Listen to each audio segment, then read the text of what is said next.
Hey guys, wow, that's the first time I've talked today. Hello, my friends. Thought I'd pop in at the beginning of the video and tell you about today's sponsor. No, I'm just kidding. I don't have a fucking sponsor. You've seen the views on these. Listen, 2024 year hip surgery, 1,000-year hurricane, ADHD. Um,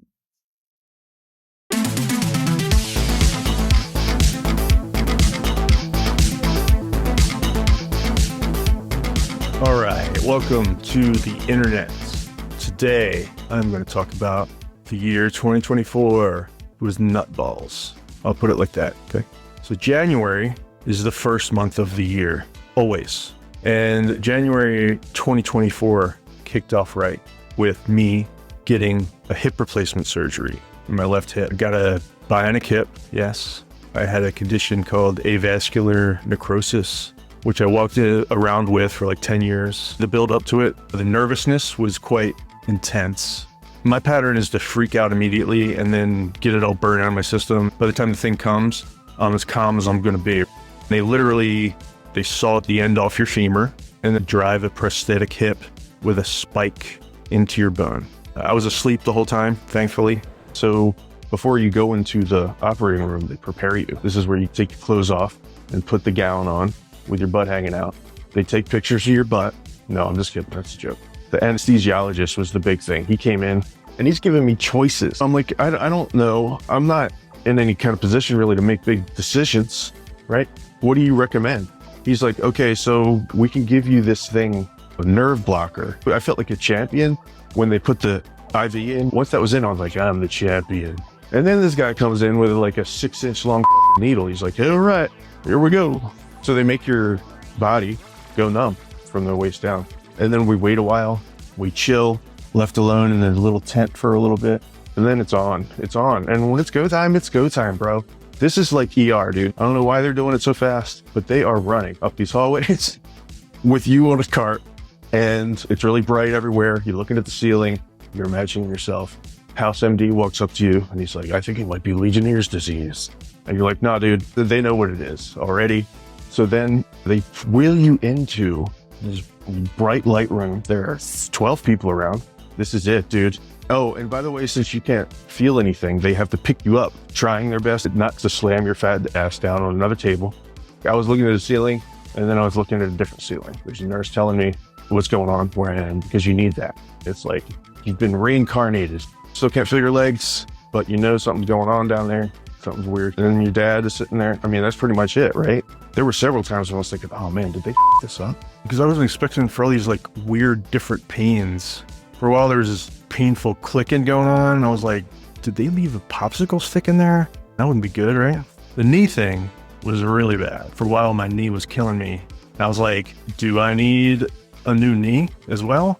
Should they just take this whole leg and start from scratch with it? But the next thing you know, I was getting better and better every day, and then I was walking longer and longer distances, and everything was good. So there you go. That was January. September rolls around, and Hurricane Helene came tearing ass through here. Perhaps you heard about it on the news. It knocked out the power within, I don't know, everywhere, my whole town. There was no power in my town. It knocked out the cell phones, which is something I've never heard about. It was pretty apocalyptic for a couple days. I had people trying to get a hold of me. Nobody could get through. The storm caused flooding in all the rivers. The water all rushed downhill to us in Asheville, and the rivers rose a lot, which destroyed everything along the river. They changed the landscape. After living here for 15 years, I drive spots along the river, and it's different now. It looks different. There was a whole area with a bunch of galleries, and they got wrecked, destroyed, like a wrecking ball sent through them. The water got turned off because the river smashed pipes, and so the water was full of dirt.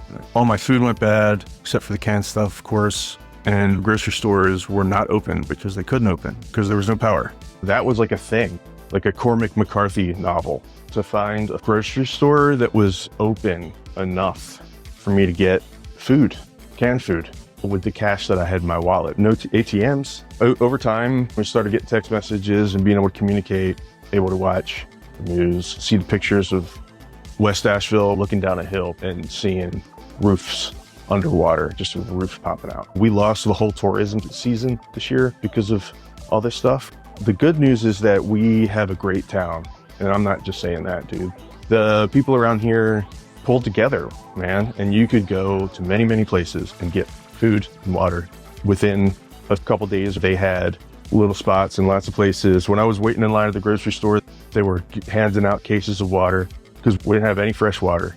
There was a creek close to the house, and I was filling 5-gallon buckets up and bringing them up here to flush the toilet. I think it was a couple months before the water came back on. This is 1,000-year event. Pretty sure that's what they said. And so it was already a pretty eventful year. And then right at the end of the year, diagnosed with ADHD, which is pretty mind-blowing. If you read about the symptoms of ADHD, it's basically a bulleted list of the way the inside of my brain works. The more I read, there were a couple of things that hit the nail on the head so weirdly accurately that I just couldn't deny that it was something to look into. This all started when I was speaking to a therapist, and that led to me speaking to a psychiatrist who gave me a screening. I went and took the exam and I got an A+. Let's just put it like that, A++. Mind blowing that I got this diagnosis so late in life. It's not unheard of, but it's also pretty crazy. 47 years, hasn't even crossed my radar. I've read like 30 books on depression and I didn't even consider ADHD because I just didn't know anything about it. When the doctor said that a lot of people that are growing up with ADHD discover alcoholism to slow their brain down, that is yet another bullet on the list. I was a very early drinker and a late drinker. Any time is a good time drinker, 24/7 drinker eventually. So 2 screenings, I aced them both. And so here I am, 2025. I have a new metal Bionic hip. I have water again. The lights turn on when I press the switch. Things could be a lot worse. It's really easy to get bummed this time of year because we think about the things we don't have. But I think that the last day of the year is the exact wrong time to think about that stuff. There's so much pressure, It's like, where's my life going? Where do I want my life to go? Here's what I want it to be, and it's not anywhere close to that. There's nothing but anxiety there, right? One thing I can say with absolute certainty is life is right now. Doesn't matter if it's the last day of the year, the first day of the year, it's happening right now. There are probably things that are going good. There are probably things that are going terribly.